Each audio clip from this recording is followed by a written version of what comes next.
4절에서 27절까지의 말씀입니다. 사도행전 18장 우리 24절에서 27절까지의 말씀, 신약성경 220면에 있습니다.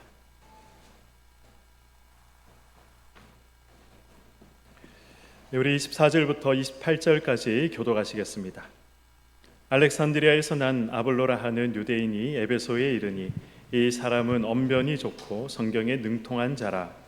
그가 일찍이 주의 도를 배워 열심으로 예수에 관한 것을 자세히 말하며 가르치나 요한의 세례만 알 따름이라. 그가 회당에서 담대히 말하기 시작하거늘 브리스길라와 아굴라가 듣고 데려다가 하나님의 도를 더 정확하게 풀어 이르더라. 아볼로가 아가야로 건너가고자 하므로 형제들이 그를 격려하며 제자들에게 편지를 써 영접하라 하였더니 그가 감에 은혜로 말미암아 믿은 자들에게 많은 유익을 주니 함께요. 이는 성경으로서 예수는 그리스도라고 증언하여 공중 앞에서 힘있게 유대인의 말을 이김이러라. 아멘. 네, 우리 명절의 민족인데 이렇게 좌우에 있는 분들과 인사 한번 하도록 하겠습니다. 은혜로운 한가위 되세요. 네, 은혜로운 한가위 되세요.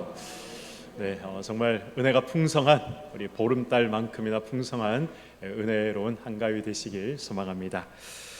요즘 방영하는 드라마 중에 엄마 친구 아들이라는 드라마가 있더라고요. 제가 보지는 않아서 정확한 내용은 모르겠지만 엄마 친구 아들, 줄여서 우리는 엄친아 이렇게 이야기를 합니다. 오늘 우리 세대 통합 예배를 드리기 때문에 이 자리에 우리 청년들도 있고 우리 중고등부 학생들도 있고, 그래서 이 엄친아 때문에 이 스트레스를 받고 있는 청년들, 아마 학생들도 있지 않을까 그렇게 생각을 합니다. 이 엄친아는 마치 이 지구상에는 존재하지 않을 것 같은 그런 이제 그 완벽한 존재, 그런 존재를 우리가 엄친아다 이야기를 합니다. 착한데 공부도 잘하고, 그리고 잘생겼는데 운동까지 잘하는 저 말고 저기 계신 여러분들과 같은 이런 분들, 그런 분들을 엄친아라고 이야기를 하죠. 그런데 이 엄친아 때문에 우리는 항상 비교를 당합니다. 그렇지 않습니까? 엄마 친구 아들은 공부도 잘하는데, 엄마 친구 아들은 뭣도 잘하는데, 엄마 친구 아들은 이것도 잘하고 저것도 잘하는데, 이렇게 이제 엄마들이 비교를 하기 시작하죠. 사실 이 비교의 끝은 항상 정해져 있습니다. 이 비교의 끝이 어떻게 끝납니까? 그런데 너는 왜 그러느냐? 이걸로 이제 끝이 나죠. 그래서 이 엄친아 이야기가 나오면 자존심이 상합니다. 엄친아 이야기가 나오면 그래서 이 시기와 질투도 우리 마음속에서 찾아오게 되는 것이죠. 저도 그랬습니다. 저도 이 엄친아 때문에 이 비교를 많이 당한 것 같습니다. 엄친아, 제가 말씀드린 엄친아는 엄마 친구 아들이 아니라 엄마 친척 아들, 엄마 친척 아들. 외삼촌네 누구는 뭣도 잘한다는데, 고모 집네 누구 형은 뭣도 잘한다는데, 이런 이제 비교를 저도 어릴 때 많이 그런 소리를 들으면서 자라봤습니다. 그런데 이제 그 형들과 제가 나이 차이가 이제 상당히 나기 때문에 뭐 그러려니 했습니다. 그런데 이제 제가 그런 말 듣고 자존심이 상한다거나 시기가 난다거나 질투가 나진 않았습니다. 그런데 만약 이 비교의 대상이 저와 같은 학년이거나 아니면 저와 나이가 비슷하거나 그랬다면 저도 시기와 질투가 생겼을 것 같습니다.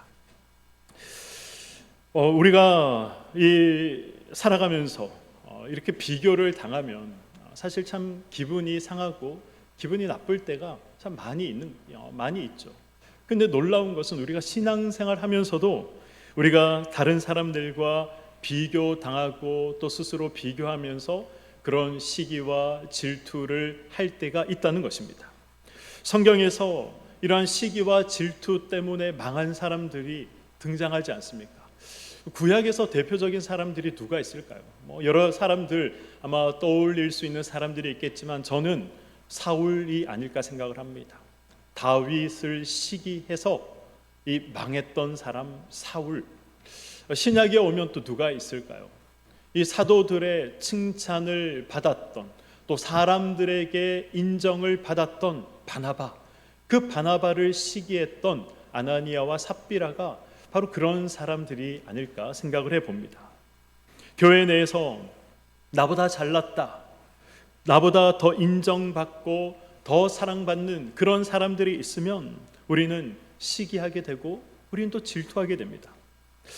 사역자들 중에도 그런 사람들이 있습니다. 특별히 이제 부교육자 생활을 하다가 보면 담임 목사님께 인정을 받고 또 성도들에게 인정을 받는 그런 사역자들을 보면 시기하고 질투할 때가 있고 또 그런 시기와 질투를 당할 때도 있는 것이죠.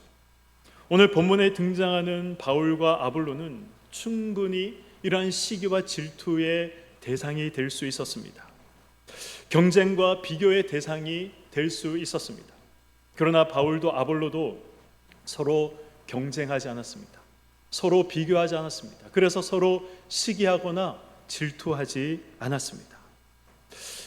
이 둘은 어떻게 시기하지 않고 질투하지 않고 비교하지 않을 수 있었는가?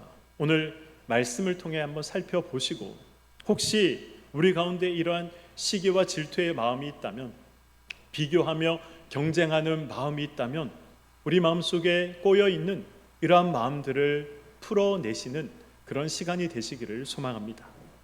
바울은 2차 전도 여행을 마치고 이제 자신을 파송했던 수리아 안디옥 교회로 다시 돌아왔습니다. 그리고 잠시 쉼을 가지고 다시 3차 전도 여행을 떠나게 됩니다. 오늘 본문을 23절, 오늘 우리가 읽진 않았지만 23절을 보시면 갈라디아와 부르기아로 그가 떠났다라고 되어 있죠. 소아시아 지역입니다. 소아시아로 그가 이 3차 전도 여행을 떠났다라고 성경은 기록을 하고 있고, 이 기록 후에 18장에서 바울은 등장하지 않습니다. 그리고 24절부터 누가 등장하고 있습니까? 아볼로라는 사람이 등장을 하고 있습니다. 24절을 보시면 이 아볼로는 이집트 알렉산드리아에서 태어난 유대인이다라고 밝히고 있습니다. 이 지구상에서 이 인간이 만든 7가지 경이로운 건축물이 있습니다. 그것을 우리나라에서는 이제 세계 7대 불가사이다 이렇게 이야기를 하죠. 일본에서 이야기하는 것을 그대로 우리나라에서 이제 가지고 왔기 때문에 이제 세계 7대 불가사이다라고 하는데, 원래는 이 세계에 있는 이 경이로운 7가지 건축물이다라는 그러한 뜻입니다. 지금 남아 있는 것은 이제 이 기자에 있는 이 쿠프의 대피라미드 그 하나가 남아 있는데, 이 알렉산드리아에도 그 하나가 있었습니다. 혹시 알고 계시는 분 계십니까? 네, 굉장히 유명한데. 네. 저 방금 이렇게 손짓을 하길래 몰라요 이런 표정인 줄 알았는데 앞에 있는 아기에게 인사하는 거거든요. 네, 뭐 여기저기서 뭔가 이야기가 나오는 것 같은데, 네, 바로 뭐 아마 다들 들어보셨으리라 생각합니다. 파로스의 등대. 네, 높이가 130m, 하얀색 대리석으로 만든 어마어마한 크기의 높이의 등대, 파로스의 등대가 바로 알렉산드리아에 있었습니다. 그리고 이 알렉산드리아에는 유명한 건축물 하나가 더 있었습니다. 바로 이 인류 최대의 지식 저장소였다라고 불렸던 이 알렉산드리아의 대도서관, 도서관이 바로 알렉산드리아에 있었던 것이죠. 이 전 세계에 가장 많은 책을 보유하고 있었던 이 도서관이 이 알렉산드리아에 있었다라는 것이 의미하는 것이 무엇입니까? 이곳에서 철학과 과학과 문화가 놀랍게 꽃을 피우고 있었고 또 발전하고 있었다라는 사실을 말하고 있는 것이죠. 그래서 우리가 한 번쯤은 이름을 들어봤을 법한 그런 유명한 사람들이 이 알렉산드리아에서 태어났거나 아니면 이 알렉산드리아에서 공부를 했던 사람들이 있었습니다.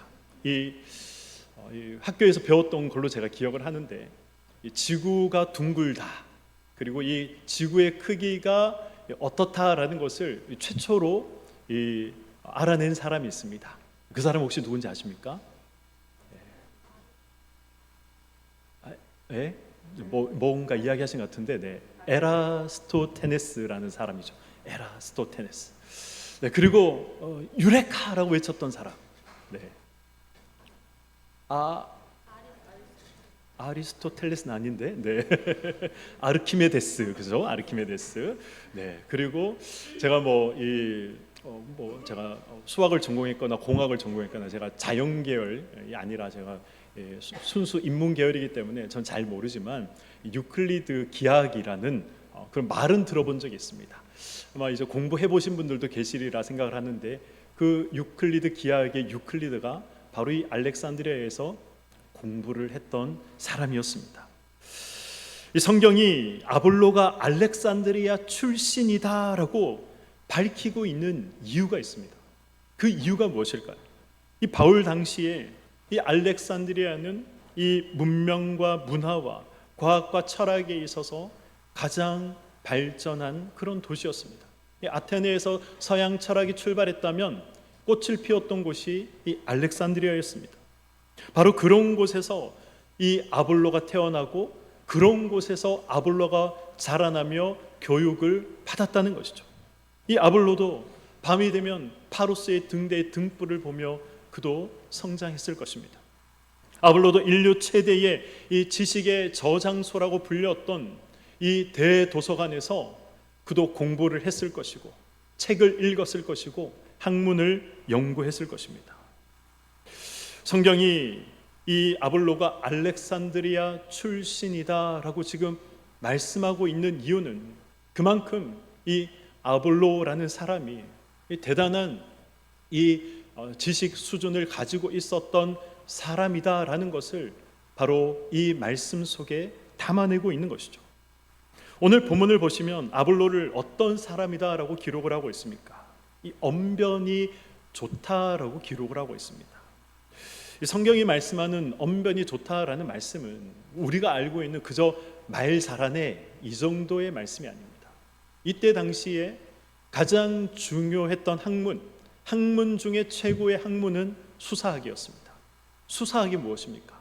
말로 다른 사람을 설득하거나 또 자신의 주장을 납득시킬 수 있도록 이 어떤 이 언어의 기법을 연구하는 것, 이것이 수사학 아닙니까?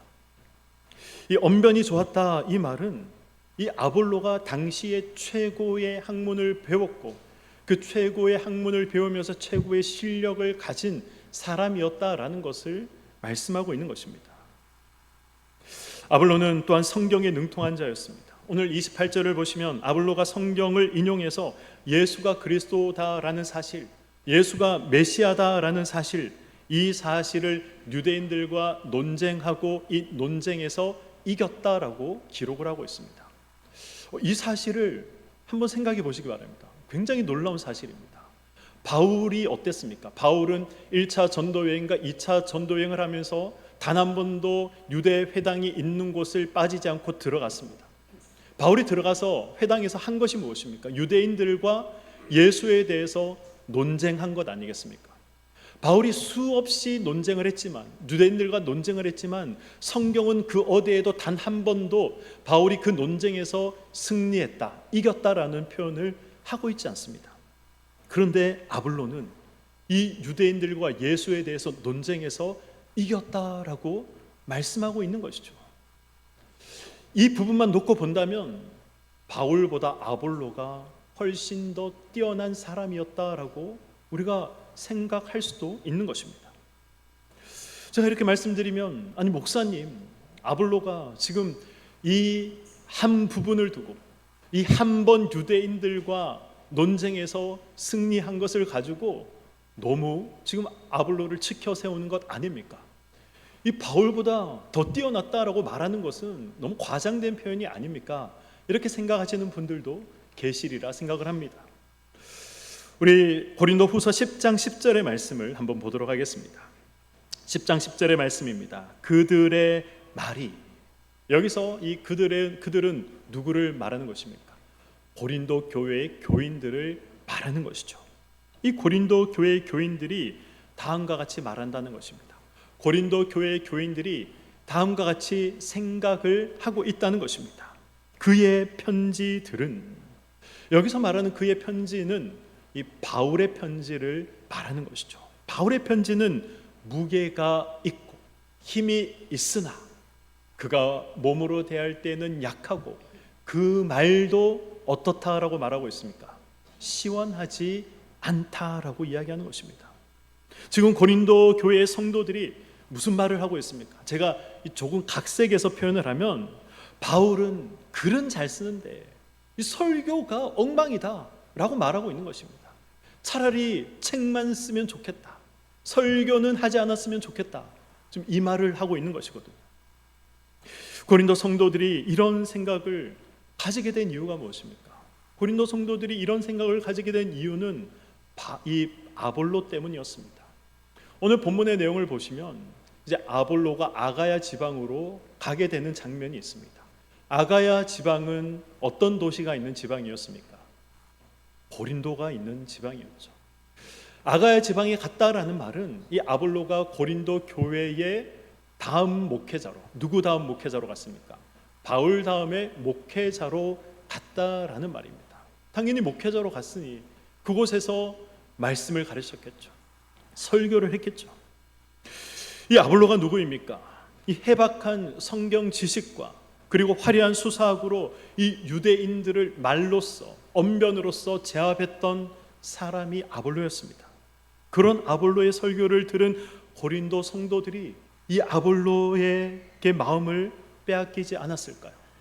이 아볼로의 설교를 들은 고린도 성도들이 앞전에 있었던 바울의 설교와 비교하지 않았을까요? 아볼로의 설교는 지금까지 그들이 들어보지 못한 설교였습니다. 정말 지금까지 들어보지 못한 이 귀에 쏙쏙 박히는 그런 설교를 아볼로를 통해 그들이 들었던 것이죠. 당연히 그들은 마음을 빼앗겼을 것이고 이 바울의 설교와 비교가 되었을 것입니다. 그래서 바울은 글은 잘 쓰지만 말은 신통치 않다, 이렇게 말하며 바울을 비하하고 비아냥거렸던 것입니다. 만약 여러분들이 바울이라면 어떤 마음이 들겠습니까? 당신은 글은 잘 쓰는데 설교는 별로야, 이런 말을 여러분들이 듣는다면 어떤 생각이 들겠습니까?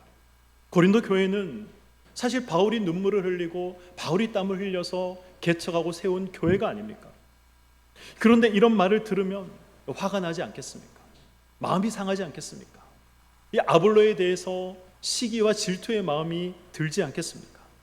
그런데 바울은 전혀 그런 마음이 없었습니다.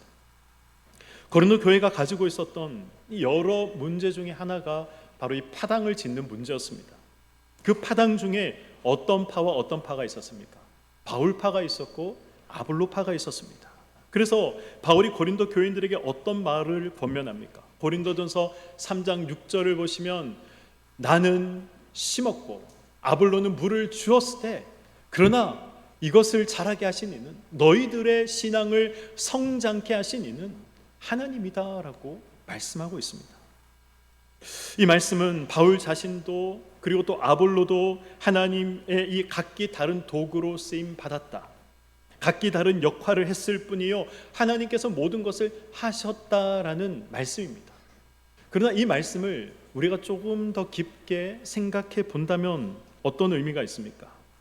사실 이 심는 행위와 물을 주는 행위는 둘 다 중요한 행위입니다. 심고 물을 주지 않으면 어떻게 됩니까? 죽어버리죠. 그러나 심지도 않고 물을 주면 아무것도 나지 않습니다. 그래서 이 심는 행위와 물을 주는 행위는 우열을 가리기 힘든 굉장히 중요한 그런 행위입니다. 지금 우열을 가리기 힘들다라고 말하고 있는 것이죠. 우열을 가리기 힘들다는 말은 바울 자신과 아볼로가 지금 대등한 위치에 있다는 것입니다. 바울이 아볼로의 훌륭함을 인정하고 있다라는 말이 되는 것이죠. 만약 바울의 마음속에 이 시기의 마음이 있고 질투의 마음이 있었으면 내가 고린도 교회를 위해서 눈물을 흘렸고 내가 고린도 교회를 위해서 땀을 흘렸고 그래서 내가 개척했고 세운 교회이니 내가 아볼로보다 더 낫다라는 말을 했을 것입니다. 그런데 바울은 전혀 그런 마음도 표현도 하지 않고 있는 것이죠. 바울은 아볼로의 훌륭함을 인정했습니다. 받아들였습니다. 아볼로 역시 자신이 실력 있다는 사실로, 고린도 교회 교인들로부터 자신이 인정받고 있다라는 그 사실로 교만하지 않았습니다. 우리는 이 사실을 고린도전서 16장 12절을 통해서 확인할 수 있습니다.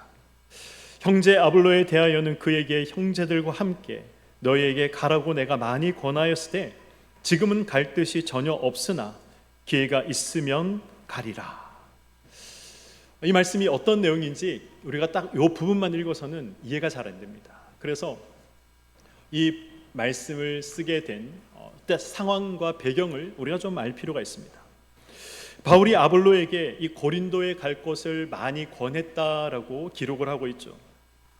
이러한 사실로 봐서는 지금 아볼로는 고린도에 없다라는 것을 알 수 있습니다. 그리고 아볼로가 지금 바울과 함께 있다라는 것을 알 수 있는 것이죠. 그래서 이 고린도 교인들이 바울에게 이 아볼로가 빨리 우리에게 올 수 있도록 이야기를 좀 해주십시오. 빨리 우리 교회에 와서 말씀을 전할 수 있도록 이야기를 해주십시오라고 고린도 교인들이 바울에게 부탁을 합니다. 고린도 교인들은 아볼로를 기다리고 있었습니다. 그래서 바울도 아볼로에게 고린도 교회로 돌아갈 것을 많이 권면했습니다. 수차례 권면을 했던 것이죠. 아볼로가 이 고린도 교회로 만약에 돌아간다면 사실 좁아져 있던 바울의 입지가 더욱더 좁아질 것은 불을 보듯 뻔한 사실이었습니다. 그럼에도 아볼로에게 돌아갈 것을 요청했다는 것은 바울이 아볼로에 대해서 시기하거나 질투하는 마음이 없었다라는 것을 이 말씀을 통해서도 다시 한번 확인할 수 있는 것입니다. 그렇다면 아볼로는 왜 고린도 교회에서 목회를 하다가 말고 교회를 떠났는가라는 질문을 해볼 수 있는 것이죠. 당시 고린도 교회에는 여러 파당이 있었습니다. 그 여러 파당 중에 아볼로파도 있었다라는 것을 우리가 앞에서 살펴봤습니다. 만약 이 아볼로가 고린도 교회에 돌아가게 된다면 이 고린도 교회의 분쟁은 더욱 이 심각한 상황으로 들어갔을 것입니다. 만약 아볼로가 교만한 사람이었다면, 그리고 어떤 이 자기 사람을 만드는 데에 혈안이 되어 있었던 그런 사람이었다면 그는 빨리 고린도에 돌아갔을 것입니다. 그래서 자신의 세력을 확장하는 데 몰두했을 것입니다. 그러나 그렇게 하지 않았다라는 사실이 오늘 이 말씀이 증거해주고 있는 것이고, 또 이 아볼로의 이 됨됨이, 신앙의 됨됨이와 사람의 됨됨이가 어떠한가를 말씀해주고 있는 것이죠. 바울과 아볼로는 서로 비교하지도 경쟁하지도, 그래서 시기하지도 질투하지도 않았습니다. 이 둘이 서로 비교하고 경쟁하고 시기하고 질투했다면 이 자기 세를 불리기 위해서 아볼로도 바울도 서로 노력했을 것입니다. 이 사람은 내 편이고 저 사람은 내 편이 아니야. 이 사람은 내 편이고 저 사람은 바울 편이야. 이런 식으로 생각하면서 이 예수 그리스도의 몸된 교회를 마음대로 찢고 가르고 나누어서 이 상처투성이로 만들었을 것입니다. 그러나 바울과 아볼로는 그렇게 하지 않았습니다. 그러면서 바울은 고린도전서 4장 6절에 이런 말로 고린도 교인들을 권면합니다. 4장 6절 말씀을 보도록 하겠습니다. 형제들아, 내가 너희를 위하여 이 일에, 지금 바울이 말씀하고 있는 이 일은 어떤 일을 말하는 것입니까? 이때 고린도 교인들, 제가 지난 시간에도 말씀드렸지만 이 고린도 교회는 상당한 규모의 교회였고 상당한 이 부유한 자들이 교회를 또 다니고 있던 그런 교회였습니다. 이 교회가 점점 교만하게 된 것이죠. 은혜를 망각하고 스스로 잘났다, 스스로 우월하다 생각하는 사람들이 교회에 넘쳐나게 되었습니다. 그래서 고린도전서 4장 8절을 보시면 바울이 고린도 교인들에게 우리 없이도 왕이 되었다라는 표현을 합니다. 우리 없이도 왕이 되었다. 무슨 말입니까? 너희들이 그리스도파, 아볼로파, 바울파, 게바파 그렇게 파를 만들면서 나는 누구를 따른다라고 이야기를 하지만, 그러나 너희들의 진짜 속마음은 너희들이 교회의 왕이 되고자 하는 것 아니냐, 이 사실을 지금 꼬집어 말하고 있는 것입니다. 고린도 교회에는 왕이 되고자 하는 이들이 많았습니다. 그래서 하나님을 위한 일에 하나 되지 못하고 파당을 만들어 서로 싸우기 바빴던 것이죠. 바울은 그래서 무엇을 보였다고 합니까? 계속 이어지는 말씀을 보시면 나와 아볼로를 들어서 본을 보였으니, 이 아볼로와 바울이 고린도 교회에 보여준 본이 무엇입니까? 나는 심었고 바울은 심는 자로, 아볼로는 물을 주었을 때 아볼로는 물을 주는 자로 서로 협력하는 모습을 보여주었다는 것입니다. 하나님께서 자신들에게 주신 사명이 다르고 자신들이 가지고 있는 달란트가 다르다. 그래서 우리는 이것을 하나로 엮어서 묶어서 하나님을 위해서 일하지 않았느냐, 이 사실을 본을 보였다는 것이죠. 이 사실을 알고 서로가 서로를 인정했기 때문에 이 둘은 서로 비교하지 않았습니다. 시기하지 않고 질투하지 않고 바울은 바울의 일을 한 것이고 아볼로는 아볼로의 일을 했습니다. 그래서 바울과 아볼로가 충돌하지 않았던 것입니다. 이 사람과 사람 사이에 왜 질투가 생겨나고 왜 싸움이 일어납니까? 서로 비교하기 때문에 그런 것이죠. 비교해서 내가 이 우위에 있다라고 생각하면 교만한 마음이 찾아옵니다. 그래서 나보다 못한 사람을 깔보고 얕보는 그런 경우가 발생하는 것이죠. 비교해서 내가 열 위에 있다라고 생각하면 이 시기의 마음과 질투의 마음이 우리 마음속에서 올라오게 되는 것이죠. 성경은 이 교만도 패망의 지름길이지만 시기와 질투도 패망의 지름길임을 말씀하고 있습니다. 결국 무엇 때문에 망한다는 것입니까? 비교 때문에 망한다는 것이죠. 바울은 언변에 약했지만 그러나 그는 글에는 힘이 있었습니다. 그래서 이 신약 성경 27권 중에 바울이 몇 권을 기록하게 됩니까? 13권을 기록하고 있지 않습니까? 바울이 글에 힘이 있었기 때문에 그가 옥에 갇혀서도 편지로 서신으로 목회를 하지 않습니까? 아볼로는 언변에 능했기에 유대인들에게 예수가 메시아다, 예수가 그리스도다, 이 바울이 아무리 논쟁을 하더라도 받아들이지 않았지만 그러나 이 아볼로의 말을 들은 유대인들이 그 말에 승리하지 못하고 꺾어지지 않습니까? 한 사람이 모든 것을 다 잘할 수 없습니다. 모든 것을 다 잘해야겠다, 이 생각을 가지고 있다면 잘못된 생각입니다. 내가 모든 일을 다 해야겠다, 내가 모든 일에 다 관여해야겠다, 이 생각 역시 잘못된 생각입니다. 인간은 완벽하지 않습니다. 모두가 다 부족합니다. 부족한 자들이 하나하나 모여서 지금 무엇이 되었습니까? 부족한 여러분과 부족한 제가 모여서 지금 무엇이 되었습니까? 교회가 되지 않았습니까? 부분과 부분이 모여서 하나가 되는 것입니다. 바울은 글로, 아볼로는 말로 서로를 보완했듯이 이 부족한 자들이 모여서 서로를 보완하는 것입니다. 오늘 말씀을 맺도록 하겠습니다. 사도행전을 보시면 대단한 사람들이 많이 등장합니다. 예수님의 수제자였던 베드로도 등장합니다.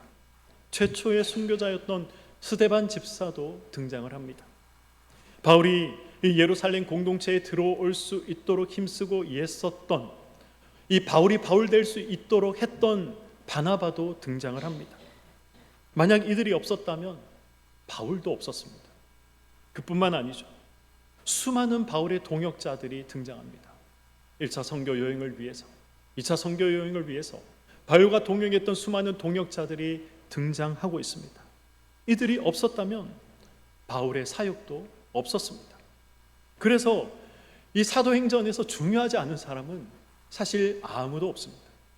그럼에도 그들은 모두 이 바울의 그늘 아래 가려진 사람이 되었습니다. 이 그늘 아래 가려졌다, 이 말은 하나님의 일을 위해서 바울의 부족한 부분을 채워주고 바울의 부족한 부분을 보완해 줬지만 그러나 스스로 낮추고 스스로 감추었다라는 말입니다. 우리가 기억해야 할 사실은 하나님께서 저와 여러분을 대립이 아니라 보완을 위해서 부르셨다라는 사실입니다. 대립하지 않기 위해서는 우리가 비교하지 않아야 합니다. 비교하기 시작하면 교만이 따라옵니다. 비교하기 시작하면 시기와 질투가 따라오게 되어 있습니다. 시기와 질투가 따라오고 교만이 따라오면 스스로 왕이 되고자 하는 마음이 생기게 되는 것이죠. 스스로 낮추고 스스로 감출 수 없게 되는 것입니다. 우리는 대립이 아니라 보완을 위해 부름받은 존재다라는 사실을 기억하시기를 바랍니다. 상대방과 비교하지 마시고 내가 부족함이 있으면 부족함을 인정하시고 상대방이 훌륭한 점이 있으면 그 훌륭함도 인정해 주시기 바랍니다. 한 교회 한 몸으로 대립이 아니라 그래서 우리가 서로 보완하여 하나 되는 한 몸을 이루는 저와 여러분이 되시기를, 우리 교회가 되기를 주님의 이름으로 간절히 축원드립니다. 아멘.